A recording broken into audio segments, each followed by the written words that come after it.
dan hasilnya itu hoki atau usaha? Ya, ayo kita diskusikan sama-sama. Dan mari kita mulai dengan sesuatu yang sedang menjadi perhatian bukan cuma di seluruh Indonesia, tetapi juga di luar negeri. Yaitu apa? Apakah ada yang tahu siapa orang ini? Boleh raise hand, mau langsung jawab boleh, mau tulis di chat room boleh.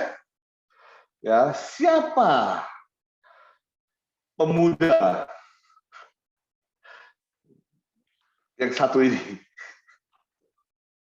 Ya, ada yang tahu? Oh, aduh, penjual NFT manusia 12M. Ya, tahu ya? Ini namanya Ghazali. Terkenal dengan nama Ghazali Everyday. Kenapa Everyday? Hasil menjual ya NFT seller, betul Pak Riki. Ya, dia berhasil menjual NFT yang bentuknya apa? Bentuknya cuman mukanya dia. Senilai terakhir itu bukan 12 lagi, sudah 14 miliar. Sampai apa? Sampai di berbagai account dia langsung di apa namanya di mention lah oleh Dirjen Pajak. Ya, 14 miliar dari jualan foto. Ya. Pertanyaan saya, ya, apakah Ghazali Everyday ini hoki? Apakah dia beruntung? Ya, boleh silakan kalau ada yang mau raise hand ya, saya sambil akan perhatikan di party list-nya yang menurut sobat bahwa Ghazali Everyday ini beruntung, apapun alasannya, saya nggak nanya alasannya, ya, tapi pokoknya beruntung, boleh kasih jempol atau boleh angkat tangan atau yang lainnya. Ya, belum ada yang menjawab, ya, wah ada yang di chat nih. Oke, Pak Riki bilang konsisten menjalani proses, setuju. Pak Freddy bilang hoki, ya iyalah ya, gitu kan selfie doang gitu kan, selfie loh, bukan yang lain, ya bukan. Ada yang lain? Ya, kalau yang bilang hoki boleh kasih jempol, boleh raise hand. Ya, udah ada 2 rekan kita yang menjawab nih. Ada yang bilang 1 konsistensi, ya konsistensi ada kunci katanya ya, Pak Freddy ya. Dan 1 bilang hoki, Pak Adit. Ini mantep nih Pak Adit nih, ya nggak mau kalah, nggak mau kurang, usaha plus hoki. Oke, luar biasa Pak Adit, terima kasih. Ya, untuk yang mungkin ya berpikir bahwa ini apa namanya si Ghazali Everyday ini orang yang sangat beruntung, ya saya setuju, ya saya setuju. Sebenarnya dia memang sangat beruntung, ya karena apa? Karena memang kalau cuma bicara mengenai selfie, kita harus akui, kita harus ngomong nih, gue juga bisa, tapi nggak hoki aja. Kan kira-kira gitu ya. Karena semua orang bisa selfie. Semua orang visioner kata Pak Reni. Ya, menarik nih, menarik. Visioner nih, menarik nih. Ya, nanti sekarang kan sampai jam 5 nih. Nanti visioner kita mungkin akan kesentuh di sekitar jam 4.30 nih Pak Reni. Ya, udah dibocorin di awal. Tapi itu, gue juga bisa. Ya, selfie doang. Gue juga bisa kalau cuma untuk upload. Nah, makanya saya juga mau beri kesempatan ya kepada sobat TSC sekalian. Inilah yang dijual oleh si Mas Ghazali sampai dapat 14 miliar, sampai dapat tawaran collab dari banyak sekali brand dalam negeri dan luar negeri. bahkan sampai diajak collab oleh pemegang rekor penjualan NFT wajah seorang selebgram dari Singapura. Ya, jadi saya juga mau agar Sobat TSC juga ada hokinya. Ya, jadi hari ini ya Sobat TSC ini ada kesempatan nih untuk be lucky. Ya, jadi saya ada satu challenge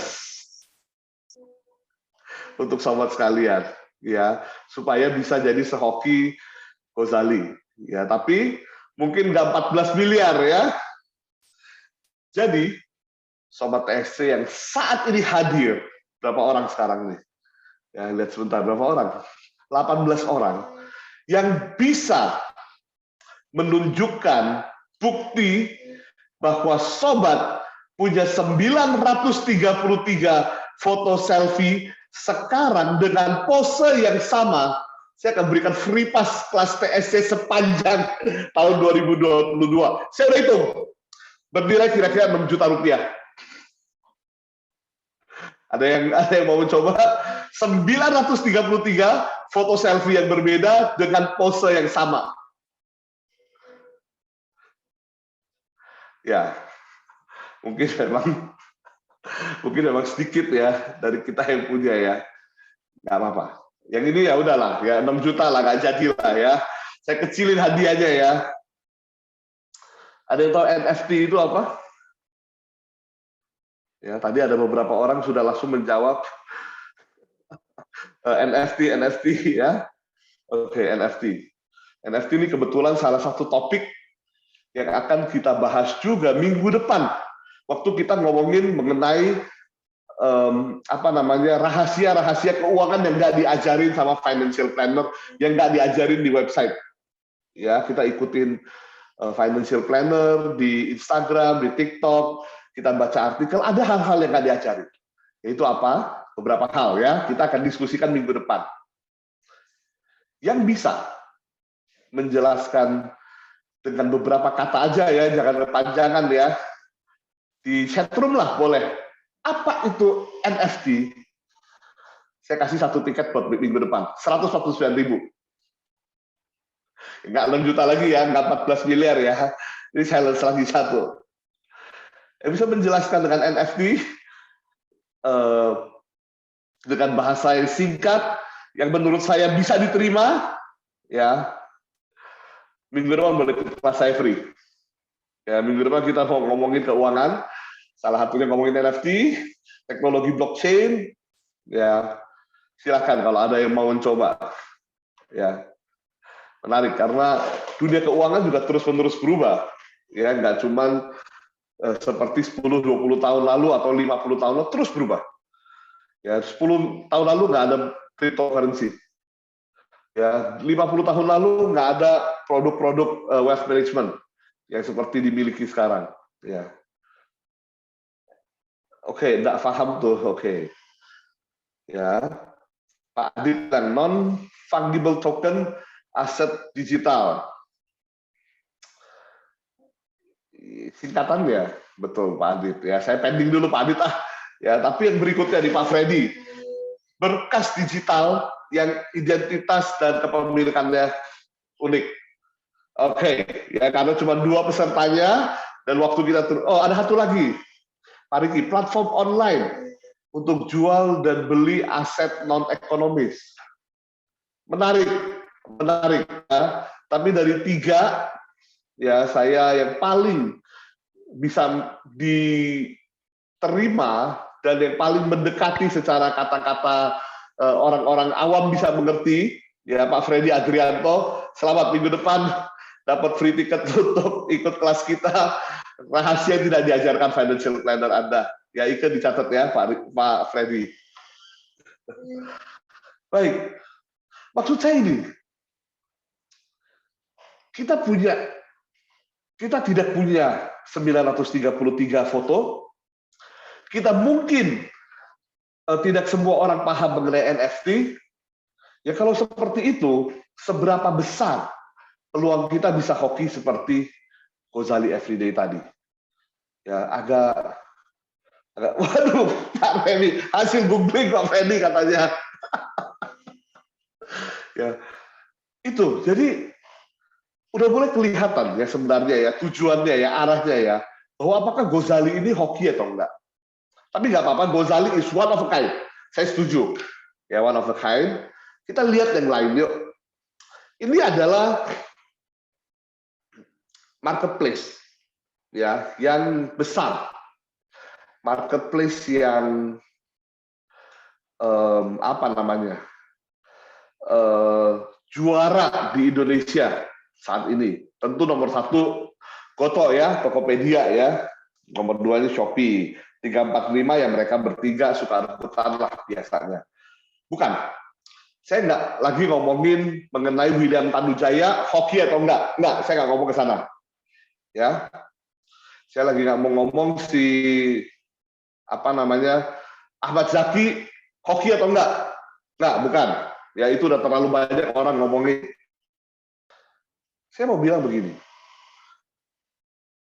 Di marketplace seperti mereka, itu juga ada orang-orang perorangan yang jualan dan mereka mendapatkan return penjualan yang sangat tinggi. Sampai di titik mana? Sampai di titik kita pikir begini, ini kok bisa ya? Tahun lalu kita adakan kelas untuk marketplace online, ya diajarin cara foto, pilih penamaan SKU dan apa segala macam gitu ya. Itu teknik-teknik yang sudah teruji. Ya videonya masih ada, Sobat TSC kalau mau lihat boleh request. Tapi ada yang penamaannya asal-asalan, apalagi penamaannya asal-asal, fotonya cuma dijepret pakai handphone 700.000, tapi terjualnya puluhan ribu unit juga ada. Sehingga kita lihat orang-orang seperti ini, ya kita ngomongnya apa? Dia mah hoki aja, pas ketemu produknya, ya kan? Saya banyak dengar yang kedua, kan? Teman saya soalnya, ya teman saya pun ngaku begini. Kalau saya hoki karena udah join dari awal waktu belum rame, gitu kan? Padahal dia merendah aja, tekniknya padahal tinggi sekali, gitu kan? Tapi kita juga sering pakai, aduh kalau join sekarang nggak akan laku lah, udah yang didominasi oleh orang-orang yang udah lebih dulu, yang dari dulu udah rame gitu ya. Atau begini, ini juga belakangan banyak nih. Dia mah hoki pas kemarin mulai pandemi PSBB, penjualan online meningkat pesat. Apalagi dia hoki belum banyak yang import barang itu. Apalagi dia hoki ini itu. Ya, jadi lihat polanya. Bahwa ketika kita menggunakan kata hoki atau lucky seperti dalam kasus Ghazali atau dalam hal-hal yang tadi saya bilang di marketplace seperti ini, kita bukan menggunakannya untuk memikirkan bagaimana kita bisa lebih sukses dengan memanfaatkan apa yang ada. Bukan. Tapi kita pakai kata hoki itu untuk mencari-cari alasan kenapa kita tidak sukses. Nah, itulah sesuatu yang agak menyedihkan. Gitu. Kenapa? Karena kalau kita bilang dia hoki, ya berarti sebenarnya kita mau bilang apa? Bahwa usaha kita nggak cukup. Ya. Padahal tadi ada, saya mau ngintip lagi siapa tadi ngomong, Pak Ajit kalau nggak salah, Pak Adit ya. Benar, Pak Adit yang bilang, usaha plus hoki. Ya. Memang di mana-mana itu kita harus mulai bicara, selain hoki tentu harus bicara usaha. Ya. Usaha itu yang di tengah nih, execution. Ya, orang-orang bilang begini, wah, yang bikin Gojek tuh, ya siapa tuh, Bapak Menteri, ya, Bapak Menteri, hoki aja tuh. Kenapa hoki? Idenya juga nggak original sebenarnya. Itu kan ide yang serupa udah banyak gitu. Atau yang lain-lain lah, yang lain-lain lah. Ya saya cuma tunjukkan adalah bahwa begini. Di dalam pekerjaan dan di dalam dunia yang kita jalani sekarang, ya, bahwa ide itu pengaruhnya sangat besar, tetapi eksekusi atau usaha itu juga satu porsi yang sangat besar. Ya, ini ada hitung-hitungan, ini nggak mutlak lah sebenarnya lah, tapi ini memberikan kita satu gambaran aja bahwa apa? Bahwa ide dan eksekusi dua-duanya itu berpengaruh. Dua-duanya itu ada porsinya di dalam penentuan kesuksesan apa yang kita kerjakan. Ya, saya mau kasih contoh begini. Ya, ada satu startup di Indonesia.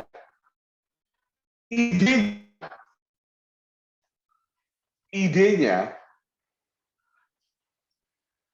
ya coba boleh dinilai. Idenya yang pasti nggak masuk kategori brilliant.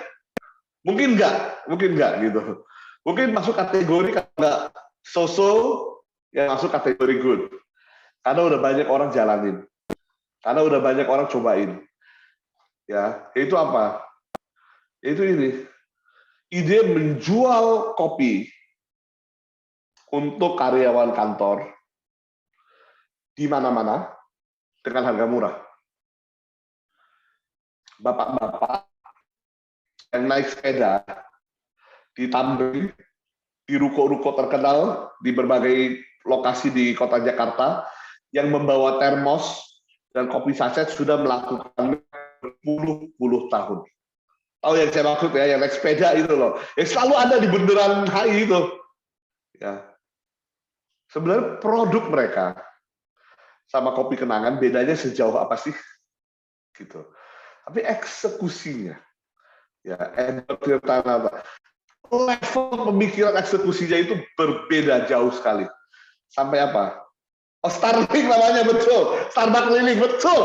Itu maksud saya. Ya, eksekusinya, levelnya itu jauh sekali. Sekarang udah jadi unicorn kuliner pertama dari Indonesia. Wow, ya, luar biasa. Ya, jadi ide dan eksekusi, ya, dua-duanya punya peranan yang sangat penting. Nah, kalau harus ditutup dengan satu quote, ya harus ditutup dengan quote di intronya ya, biar nampaknya bijaksana ya. Ya kalau kata Bruce Lee ya, knowing is not enough, we must apply. Ya, willing is not enough, we must do. Gitu ya. Kalau berapa kali ikut training saya, mungkin tahu ya, saya suka mengutip kalau nggak atlet bela diri, ya kalau nggak coach dari Sun Tzu, dari mana. Kenapa? Karena dalam dunia bela diri itu, dan dalam peperangan tentunya itu lebih ngeri lagi. Ya, disiplin adalah kunci. Ketika kita menghilangkan disiplin dari sana, taruhannya adalah kematian. Satu kesalahan bisa berakibat patah tulang. Ya, kalau kita latihan ilmu bela diri, ya satu meleng ya bisa berakibat patah tulang. Atau lebih parah lagi, ya langkah-langkah yang salah bisa berakibat bahkan sampai paralisis, bahkan kalau sampai kenanya parah ya. Karena itu saya suka kutip. Ya, jadi memang dalam semua hal itu, ya eksekusi itu satu bagian yang sangat penting. Nah, jadi kita udah ngomongin nih, ya satu adalah apa? Satu ada hoki. Ya, kita udah bicara sekilas hoki, gambaran hoki. Kita udah bicara sekilas gambaran usaha. Nah, jadi ayo kita mulai, ya. Dari tadi belum mulai, belum. Tadi baru pendahuluan. Ya, jadi ayo kita mulai pembicaraan mengenai hoki dan usaha kita. Ya, saya mau mulai dengan sesuatu yang kontroversial sedikit. Ya, akui dulu bahwa kalau ada orang nanya nih, ya, sukses itu hoki atau usaha? Ya, pasti kita pengen ya, jawabannya adalah usaha. Benar nggak? Kenapa? Karena kalau jawabannya hoki, wah ada kemungkinan saya nggak sukses dong nanti gitu ya. Pasti kita pengen ya jawabannya usaha. Saya juga. ya. Atau kalau ada orang bilang begini, jualan itu susah atau gampang, gitu, susah, gitu ya. Nah, apakah ada ada porsi hokinya di situ? Kita pengennya orang bilang gini, semua orang bisa kok, pengen, ya. Saya setuju. Tapi kakak izinkan sore ini saya mulai dengan satu hal, adalah bilang begini, bahwa hoki dan privilege, lagi rame lagi tuh privilege ya. Tahun lalu udah rame, udah sepi, tahun ini rame lagi, gara-gara ada Crazy Rich ngomong, orang miskin itu privilege. Wah, kacau. Ya. Tapi saya mau mulai dengan bilang begini, hoki itu real. Ya.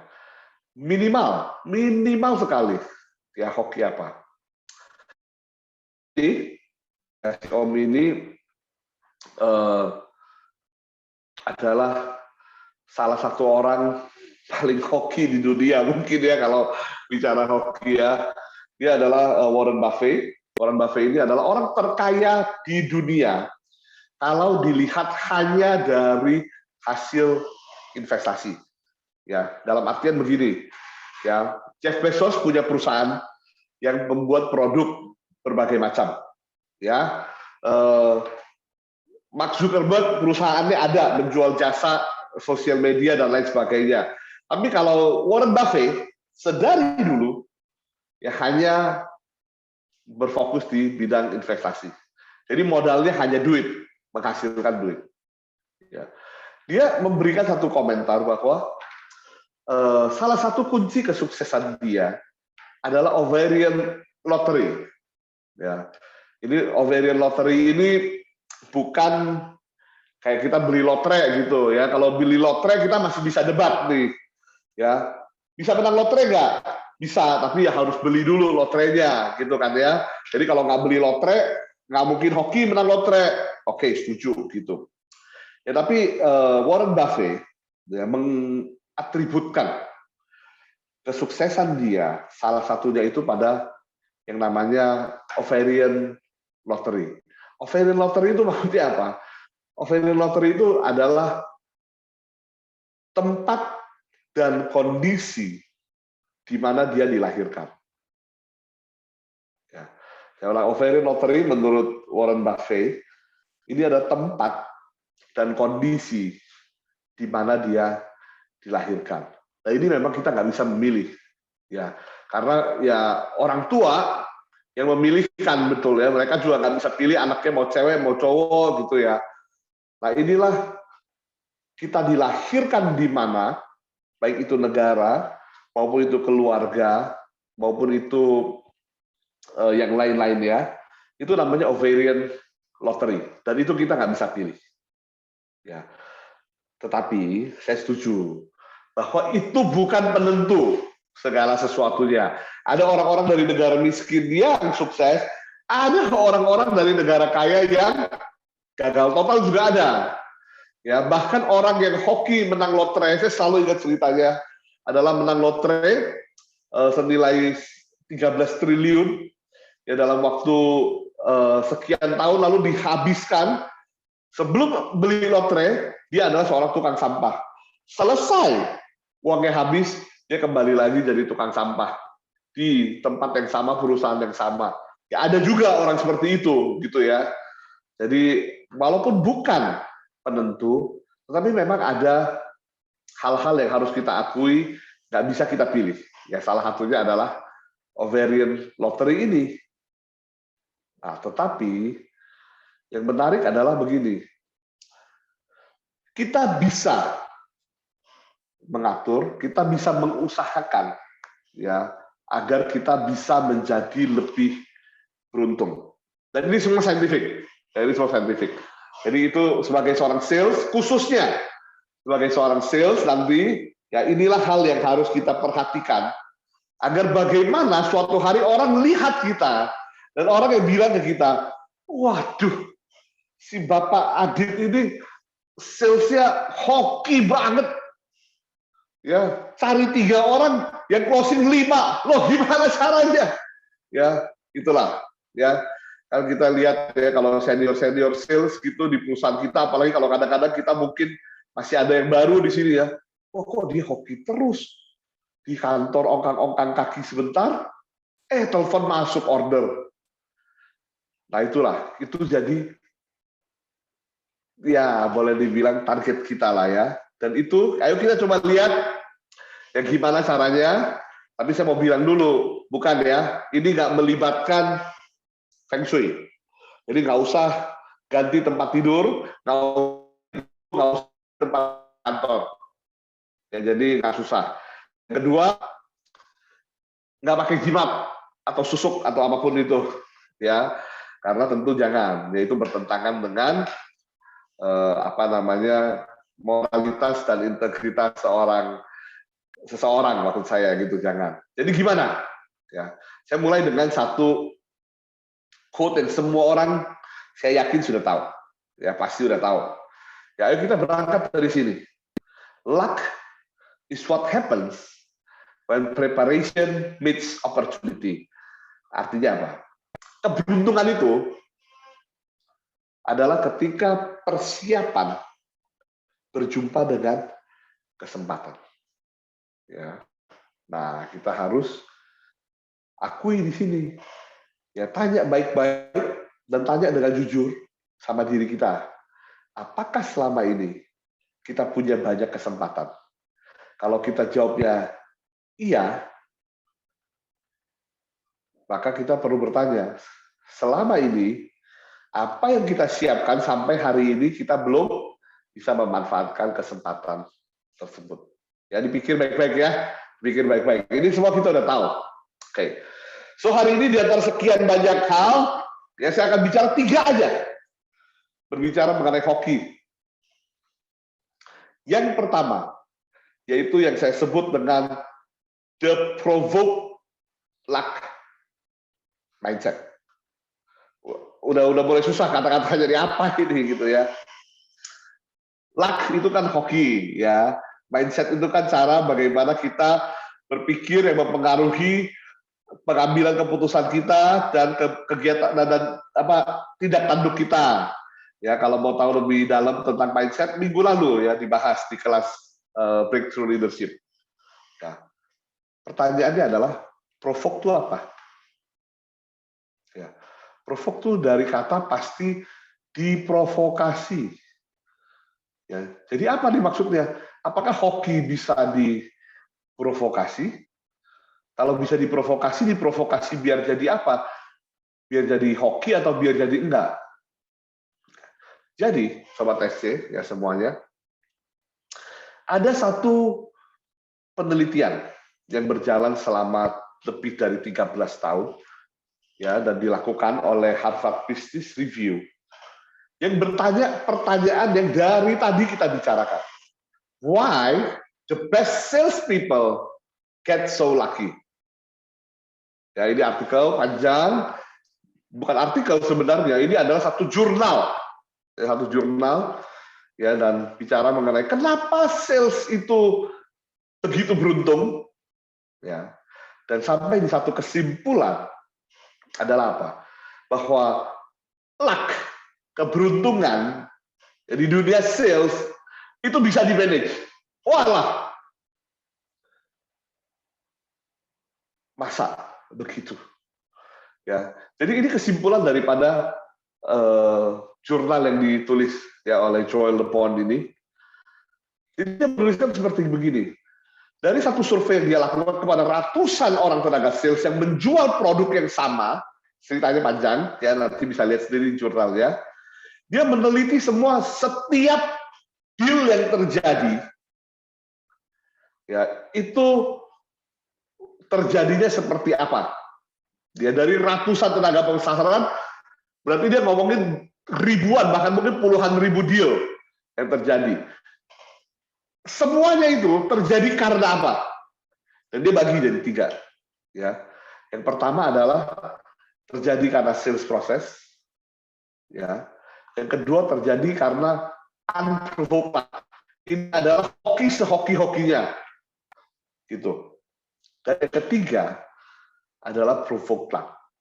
Ya, saya mau bilang dulu bahwa nanti di akhir poin pertama ini kita akan melihat bahwa sebenarnya provokasi adalah bisa masuk ke dalam bagian sales process.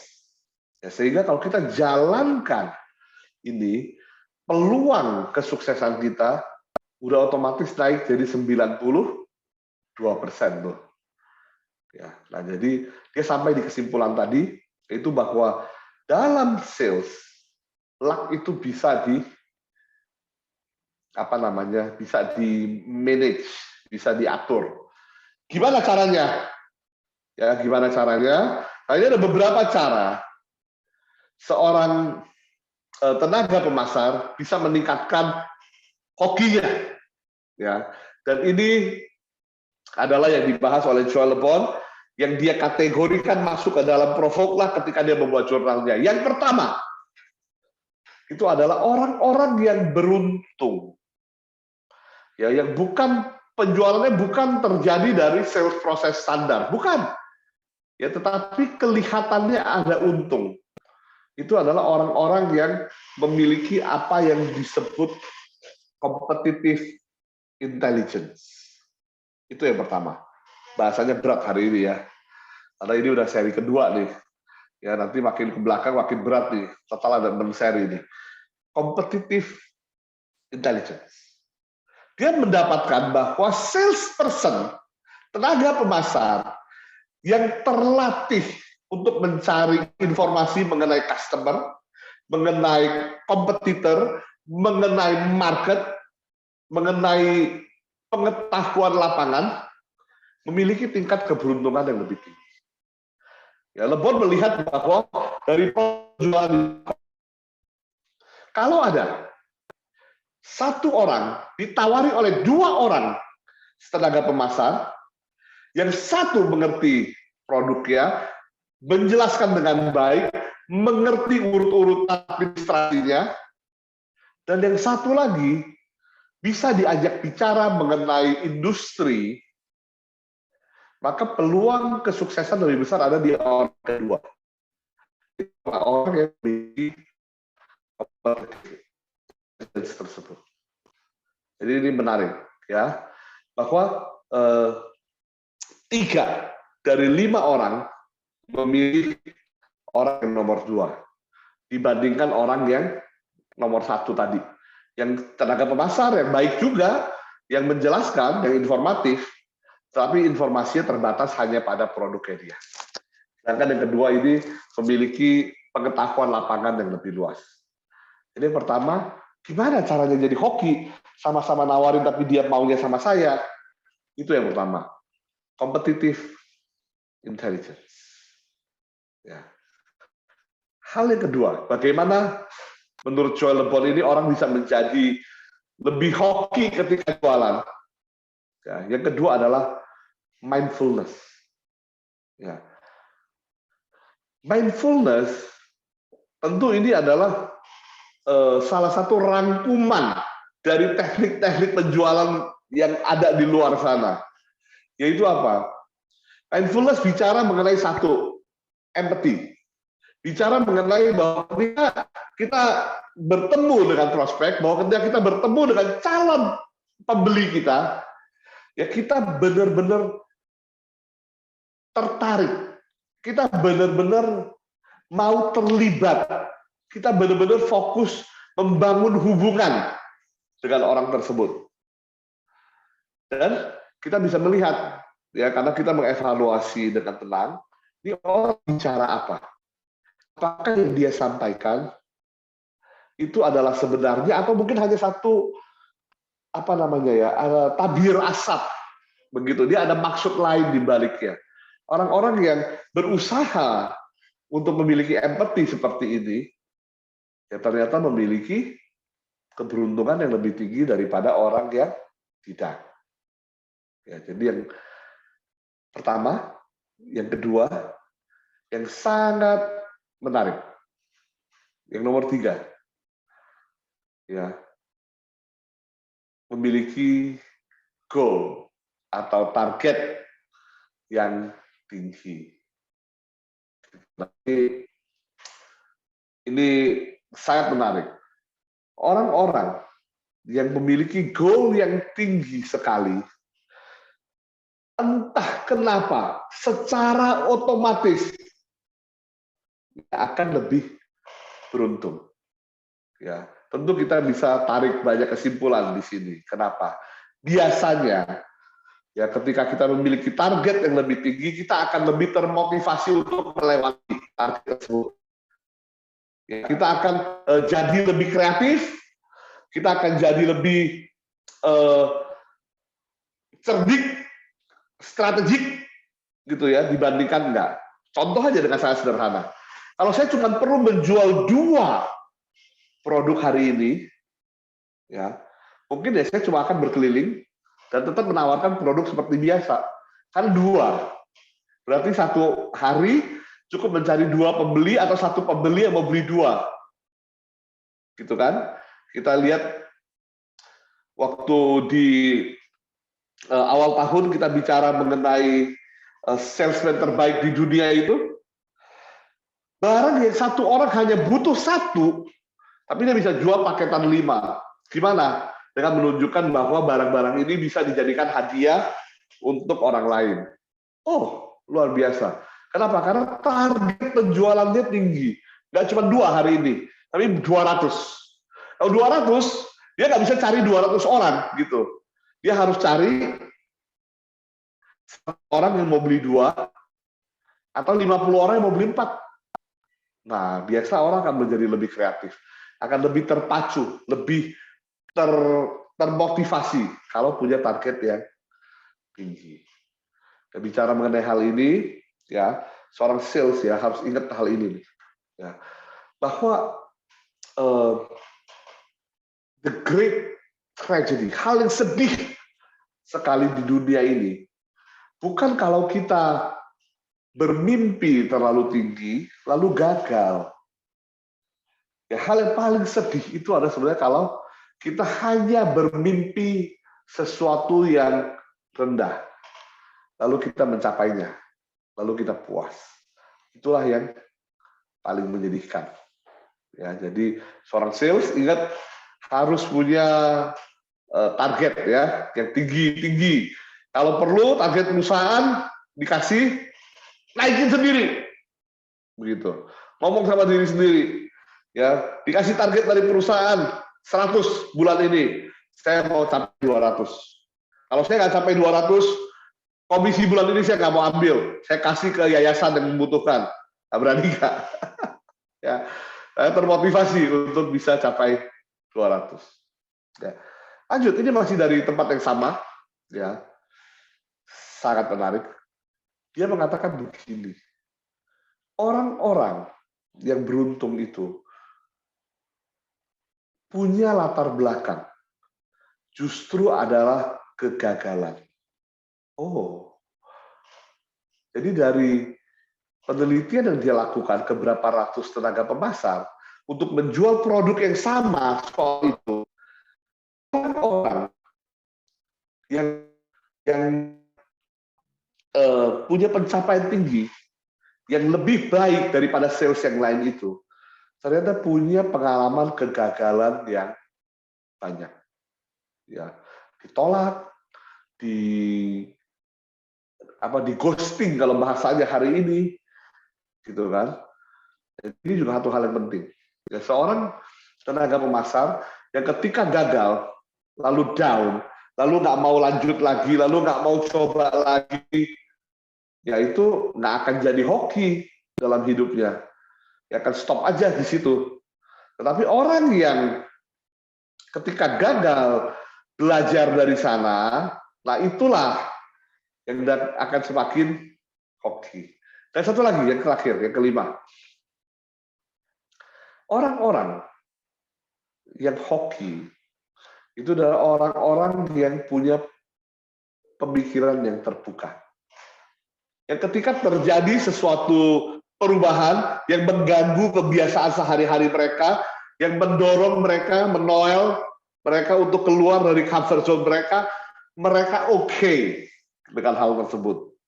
Ya, bukan cuma stay, Bukan cuma ngerjain yang biasa dilakuin.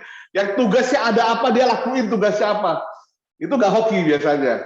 Tapi yang hoki adalah yang terus-menerus mencari hal-hal yang berubah. Yang terus-menerus mencari dan meningkatkan skill dia di berbagai bidang. Pergi cari ketemu orang, networking misalnya. Ya, networking saya udah udah mentok nih. Ya, kalau seorang sales ngomong networking saya udah mentok, silakan lah ya, silakan. Kalau perlu pergi ke tempat yang sebelumnya nggak pernah pergi. Ya, kalau perlu pergi ke tempat-tempat yang sebelumnya dihindari. Ya, untuk networking. Ya, jadi inilah ya bicara mengenai hal-hal yang kita harus bisa ubah gitu.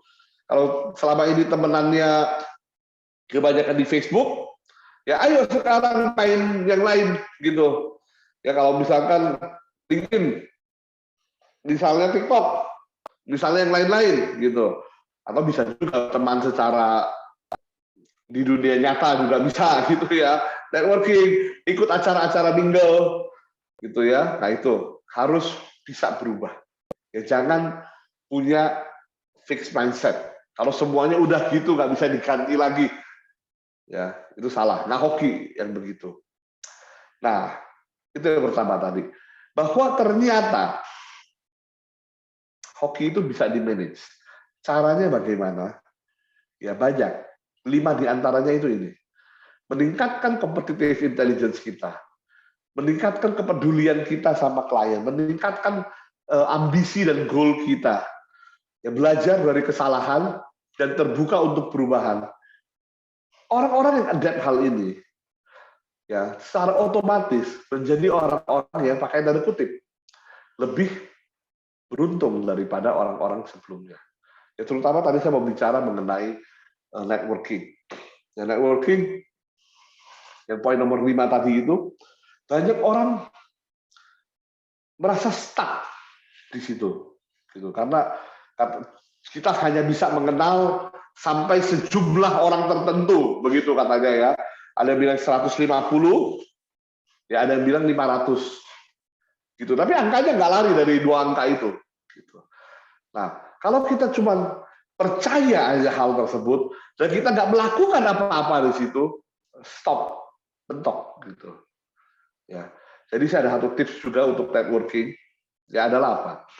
Adalah kita memang nggak bisa membuat dan mengenal semua orang secara sekaligus. Tapi kalau dalam hidup kita, ya kita bisa menjadi orang yang bisa memberikan value. Ya perhatikan dalam hidup kita, saya seorang sales ya, maupun untuk yang lain-lainnya.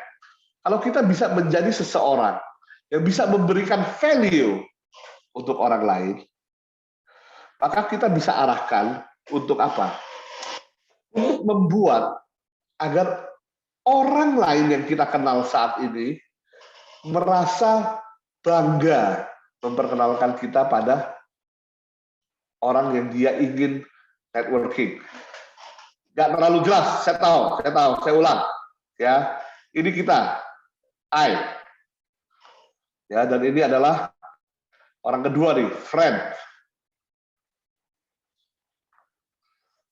Friend kita mungkin mau networking dengan orang ketiga ini, misalnya namanya bos, begitu. Di mana peran saya dalam hal ini, gitu.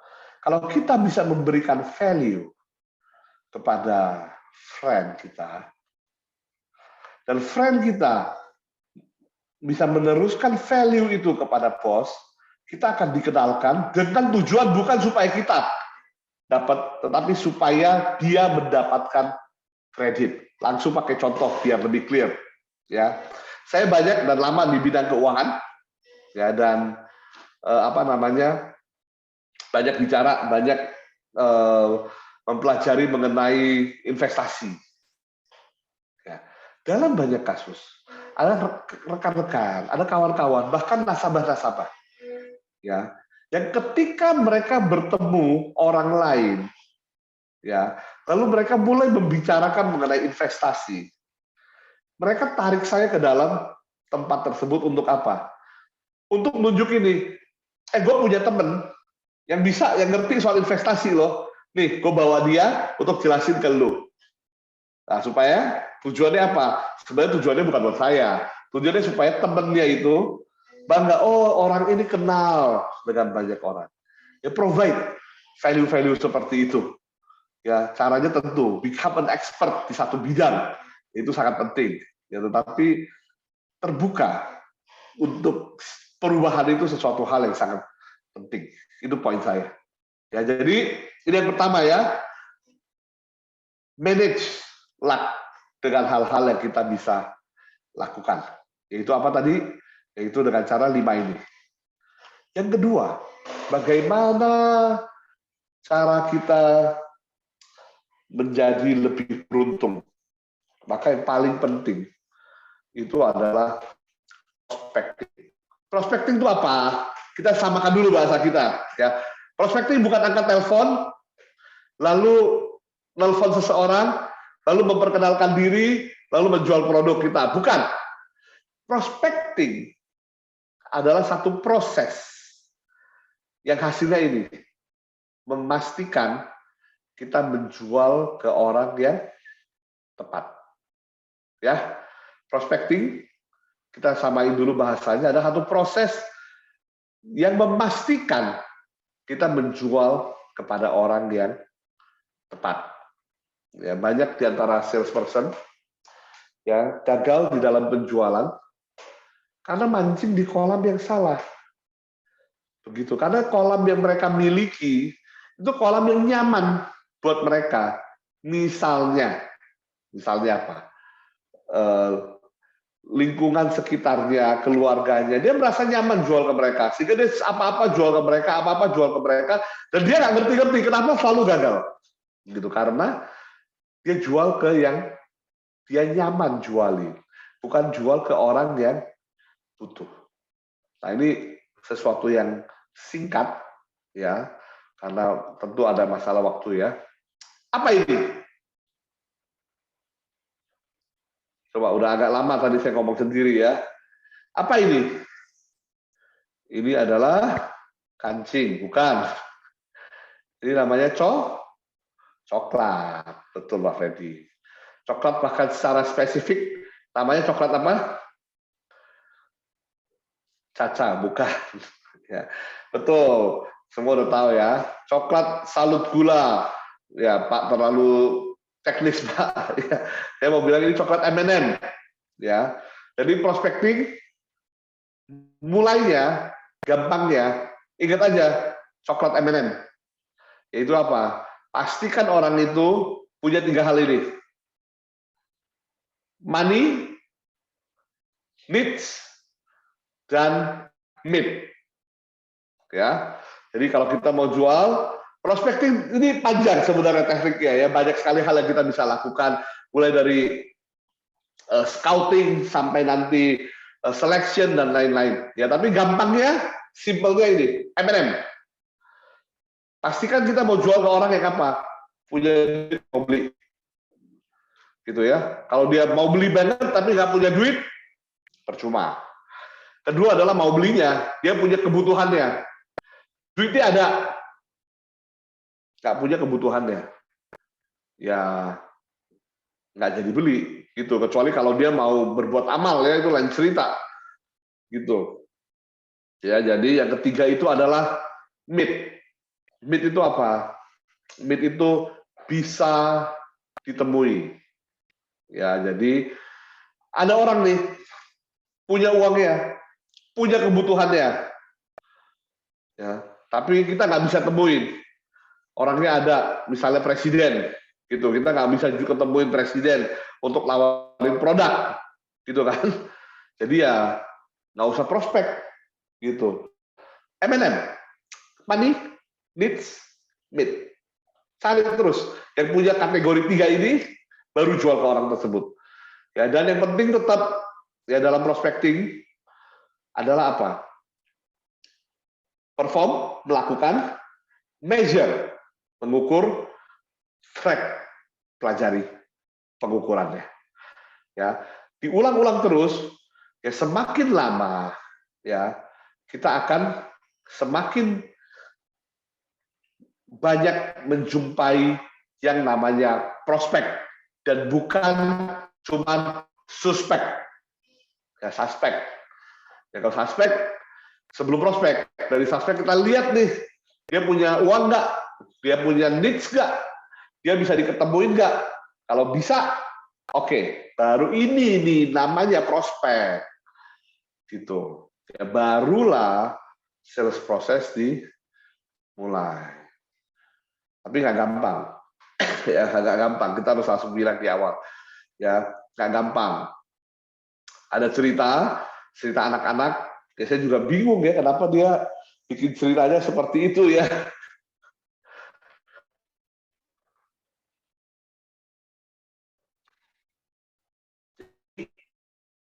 Jadi Putri ini cium kodok, kodoknya jadi pangeran. Ya, kalau di cerita Disney begitu ceritanya. Ya, tapi kalau dalam prospecting hidup nyata, ya nggak 50-50 gitu ya, jauh sekali gitu. Kita harus pakai tanda kutip ya, kita harus mencium banyak sekali kodok gitu ya, baru ada satu yang nanti bisa jadi pangeran. Ya, artinya apa sih? Artinya ini, prospecting itu nanti akan bicara mengenai banyak sekali menemui orang, bicara, menganalisa, baru bisa ketemu satu yang tepat. Ya belum tentu kebeli juga. Capek nggak? Capek. Karena itu kita bilang tuh, prospect is a sport. Waduh, sport ya, olahraga. Olahraga tuh capek nggak? Capek olahraga. Maka prospecting juga capek. Tapi olahraga menyenangkan nggak? Oh, menyenangkan. Seru gitu ya. Ada yang sukanya nontonnya, ada yang sukanya mainnya, ada yang sukanya taruhannya ya. Jangan ya, jangan. Ya, prospecting is a sport. Ya, sport itu apa? Sport itu ini. Scouting, proses, optimism, resilience, sama touches. Ingetin aja. Bisa inget nggak? Kalau nggak ya screenshot. Tahun 2022 kan ya. Jangan pusing. Ya. Prospecting selalu mulai dari scouting. Ya. Seorang prospektor, seorang salesperson yang sukses itu adalah orang yang banyak melakukan scouting, banyak melihat. Ada teman baru, dia lihat ini prospek atau bukan. Ya, saya nggak ngajarin berteman cuman kalau prospek ya, enggak ya, saya nggak ngajarin hal itu. Saya bilang scouting. Jadi kita tahu orang-orang yang punya kebutuhan, orang-orang yang punya MNM itu ada di lingkaran kita yang mana. Ya, scouting sangat-sangat penting. Proses. Prospecting is a process. Karena itu harus bisa apa? Harus bisa diulang. Nah, prosesnya gimana cara masak Indomie? Ada tahapannya di belakang bungkus Indominya, ya. Kalau mau tahu, ya, cara penyajian, rebus dalam sekian cc air mendidih selama 3 menit sambil diaduk. Yang sementara mie dimasak, campurkan bumbu. Itu proses, ya. Sehingga kita beli 10 bungkus Indomie, bukan iklan. Kita beli berapa bungkus pun Indomie, kita ulang prosesnya, kita akan makan bakmi. Ya, itu namanya proses. Bisa diulang dan terbukti. Ya. Gimana proses prospecting, sobat? Ya, apakah pilih nama random dari buku telepon, zaman dulu banget ya, atau pilih random dari Instagram, atau gimana? Nggak masalah, pastikan itu sesuatu yang bisa diulang dan bisa diukur. Optimism. Ya, optimism. seorang sales yang beruntung, yang sukses, adalah seorang sales yang percaya. Kali berikutnya closing. Itu namanya optimism. Ya, saya selalu bilang itu. Kalau ditolak kali ini, saya malah happy. Karena apa? Karena yang berikutnya akan sukses. Itu namanya optimism. Ya, saya pernah bilang, Bapak optimis terus. Ya harus. Ya, karena kalau kita nggak optimis, siapa yang mau optimis buat kita kan? Ya, jadi selalu positive thinking. Ya, kalau kata lagu, keep on believing. Ya, tapi berat. Kenapa? Karena kita akan menerima penolakan yang tidak sedikit. Karena itu untuk mendampingi optimisme, kita perlu yang namanya resilience. Tahan banting. Diapain juga nggak nyerah. Dikata-katain, di ghostingin lagi tetap, ya, dibohongin gitu ya, dibilang nggak ada waktu terus gitu, kita tetap harus tahan banting. Ya, sales itu ya kalau masih paise itu apa ya, malu-malu kucing begitu ya, jangan. Ya harus tahan banting ya. Sales itu manusia tangguh. Oke. Dan yang terakhir tuh touch. Pakai S biar dingin. Ya, bukan satu, bukan touch, tapi touches. Ya. Touches artinya apa? Artinya semua titik pertemuan itu harus di klien. Ya, dalam menghubungi satu orang prospek kita, dalam proses kita menjadikan dia sebagai klien kita, harus diingat satu hal, yaitu apa? Yaitu bahwa tidak hanya satu kali, tidak hanya satu tempat. Ya, ingat ya, touches pakai S. Kenapa? Karena tidak hanya satu kali, tidak hanya satu tempat. Apalagi sekarang di dunia dengan sosial media seperti ini, ya kita harus adapt juga. Setiap kali ini bongkar sedikit rahasia, ya.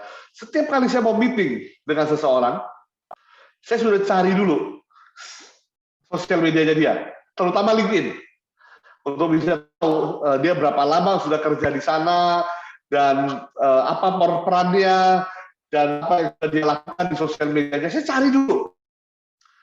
Ya, lalu jadi kita kemudian meeting, baik ketemu ataupun lewat Zoom begitu ya.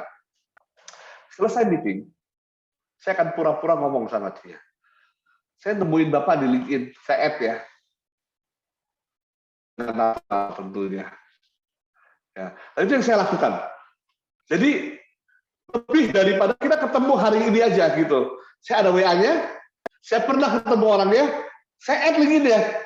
Walaupun saya nggak terlalu aktif, tapi saya udah add, saya bisa kontak dia. Atau saya bisa lihat apa yang dia share. Gitu. Kita mengakui apakah dia prospek atau bukan. Ingat, ini masih di tahapan prospecting ya. Yang tadi saya bilang, prospecting is a sport. Ya, ini masih tahapan prospecting, belum ngomong jualan. Ya, tetapi cara meningkatkan keberuntungan kita dalam penjualan, nomor 2 ini prospecting harus ditingkatkan. Ya, dan prospecting itu utamanya adalah 5 ini, sport. Ya, oke. 1, manage your luck. Caranya ada 5. Yang kedua adalah tingkatin prospecting skill. Caranya juga ada 5. Udah di screenshot ya. Yang ketiga, get a rope. Ya, apa itu rope? Ya, konsep yang dikembangkan oleh satu orang namanya Andy Preston. Ya, tetapi sebelum kita bicara mengenai Andy Preston, Ada satu penelitian. Ini beneran ada jurnalnya. Dan udah agak lama, gitu ya. Dikeluarkan oleh siapa? Ya, dikeluarkan oleh ini, the Committee for the Scientific Investigation of Claims of the Paranormal. Ya, ada komite ini, orang-orang yang menyelidiki apakah hal-hal yang paranormal, ya kayak hoki itu bisa dijelaskan secara secara saintifik atau enggak, gitu. Nah, kesimpulannya aja, karena ini kan jurnal juga ya, kalau jurnal panjang gitu ya, kesimpulannya apa? Kesimpulannya ini, to a large extent, people make their own good and bad fortune. Ini ada, dari sini ada lanjutannya filmnya, kira-kira 1 jam lebih, yang disuarakan oleh Morgan Freeman. Ya kalau mau cari nanti ada. Ya. Tapi ini, hasil penelitian mengenai the luck factor, ya adalah ini. To a large extent, people make their own good and bad fortune. Artinya dalam satu extent, dalam cakupan yang luas, orang-orang itu membuat sendiri peruntungan mereka. Nah, itulah yang menjadi dasar daripada penelitian ini. Nah, sehingga Andy Preston memperkenalkan konsep rope. Rope ini dia perkenalkan sebagai apa? Dia perkenalkan sebagai pengganti hoki. Dan rope itu apa? Rope itu ini, return on previous effort. Ya, lihat ya, rope ya, 4 huruf ya. Return on previous effort, singkatan juga. Ya. Jadi Preston ya mengambil satu kesimpulan apa? Mengambil satu kesimpulan begini, bahwa kesuksesan dan hasil-hasil yang favorable itu yang menguntungkan. Hasil-hasil yang menguntungkan seorang sales biasanya adalah hasil dari past activity atau past effort, previous effort dari sales tersebut. Ya. Jadi ada hal-hal yang menurut Andy Preston yang ketika dikerjakan hari ini tidak memberikan hasil. Tidak memberikan hasil secara langsung. Tetapi dalam perjalanan dan yang disiplin dijalankan, yaitu akan membawa hasil yang jauh lebih menguntungkan untuk orang tersebut. Nah, itu biasa nanti ada teori inflection point namanya, tapi saya kasih contoh begini. Ya, contoh begini. Saya seorang yang berbadan besar. Ya, sobat TSC, ya walaupun kalau di kelas TSC cuma kelihatan kepalanya, ya. Mungkin ada yang menerka-nerka gitu ya, tapi cukup besar, Lalu saya memutuskan begini, ya. Mau diet. Gitu ya. Jadi saya pergi ke gym. Ya, ke pusat kebugaran. Ya. Lalu saya latihan, ya, seperti nasihat daripada mungkin saya punya dokter kali ya, atau PT gitu ya. Saya latihan gitu hari ini. Saya latihan hari itu. Saya pulang ke rumah, saya ya turunin dikit ya, saya pulang ke rumah, saya buka baju saya, di depan kaca. Ada bedanya nggak? Nggak ada bedanya. Oh, waduh, kok nggak ada bedanya nih, udah capek nih. Ya, tes lagi, besok ya, coba lagi. Saya datang lagi ke gym besok lagi, ikutin lagi nasihat daripada dokter dan PT saya. Wah, udah capek sekali kan ya. Pas pulang, ada yang masak Indomie. Saya bilang, no, saya mau ngaca dulu. Ya, saya ngaca lagi. badan saya buka bajunya, lihat ada perbedaan nggak dari 2 hari lalu? No, nggak ada perbedaan. Oh, berarti gym nih gagal nih, gitu. Terus ada orang yang bilang begini, nggak bisa cuman 20 menit gitu loh, ya. Paling sedikit kamu harus lakuin, misalnya dia bilang 3 bulan, gitu misalnya ya. Terus saya bilang begini, seminggu 3 kali, 20 menit, kan berarti 1 jam. Kan sebulan 4 minggu, berarti 4 jam. 3 bulan 12 minggu, berarti 12 jam. Oh, 12 jam. Hari ketiga, saya pergi ke gym, olahraga 12 jam. Pulang ke rumah, ya, satu, saya buka baju saya, tetap nggak ada bedanya, olahraga 12 jam. Tapi yang kedua, ya, mungkin saya langsung sakit, karena olahraga selama 12 jam itu. Ya.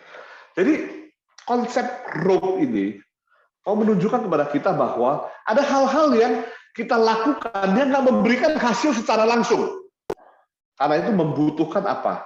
Nah, ini yang tadi di awal dikatakan, ya, ada yang namanya vision atau ujung jalannya, dan ada yang namanya disiplin atau komitmen. 3 bulan, 3 kali seminggu, 20 menit akan memberikan hasil yang diberikan oleh 12 jam dalam 1 hari. Walaupun secara jam sama. Ya. Faktor yang membedakan apa? Faktor yang membedakan adalah waktu. 20 menit kali 3 kali seminggu, kali 3 bulan, akan memberikan hasil yang tidak diberikan oleh 12 jam kali 1 hari. Ya, inilah konsep rope. Return on previous effort. Jadi orang-orang yang beruntung, ya menurut apa namanya Andy Preston, ada orang-orang yang memiliki disiplin, adalah orang-orang yang memiliki komitmen, adalah orang-orang yang benar-benar percaya pada apa yang dia lakukan sampai dia mau lakukan hal tersebut sehari demi sehari demi sehari, walaupun hari itu dia nggak melihat hasilnya. Itulah seorang sales yang akan beruntung. Itulah seorang sales yang akan sukses. Walau tentu, kalau perusahaan ada probation, ya itu lain cerita. Ya itu lain cerita. Ya, tetapi konsepnya, ya pemikirannya, ya daya ubah di baliknya itu, di balik konsep rope ini, itulah yang sangat penting untuk bisa kita ingat-ingat, ya, bahwa apa? Bahwa 20 menit, 20 menit, 20 menit sehari, 20 menit untuk networking, sehari 20 menit untuk apa? Lakukan hal-hal yang lain, prospecting, blocking time untuk hal tersebut, tidak kelihatan hasilnya, bukan berarti tidak ada hokinya. Hokinya akan muncul dalam bentuk growth. Oke, jadi 3 hal ya yang saya share hari ini untuk meningkatkan peruntungan ya. Yang satu adalah luck, itu bisa di manage dengan 5 hal. Yang kedua adalah prospecting skill, secara otomatis akan meningkatkan keberuntungan kita dan peluang keberhasilan kita. Dan yang ketiga adalah rope. Ingat, luck is a rope. Ya, hoki itu adalah kulminasi, ya, hasil daripada semua usaha yang kita lakukan di masa lalu. Dan ingat, ada jurnalnya, silahkan dicari, The Luck Factor, Richard Wiseman. Bicara hal yang kurang lebih sama dengan hal ini. Ya, jadi gimana? Apakah kita sudah percaya ya dengan luck? Ya, dan untuk menutup, ya tetap ya, kalau nutup tuh katanya tutup training harus kasih quote biar diingat gitu ya. Thomas Jefferson, salah satu founding father dari Amerika Serikat, dia berkata begini, I am a great believer in luck. Dia sangat percaya pada yang namanya hoki. And I find the harder I work, the more I have of it. Ya, jadi silakan disimpulkan sendiri setelah hari ini, Sobat TSC sekalian, hoki atau usaha. Ya, buat saya dua-duanya, dan yang paling penting adalah usahakan supaya bisa jadi hoki.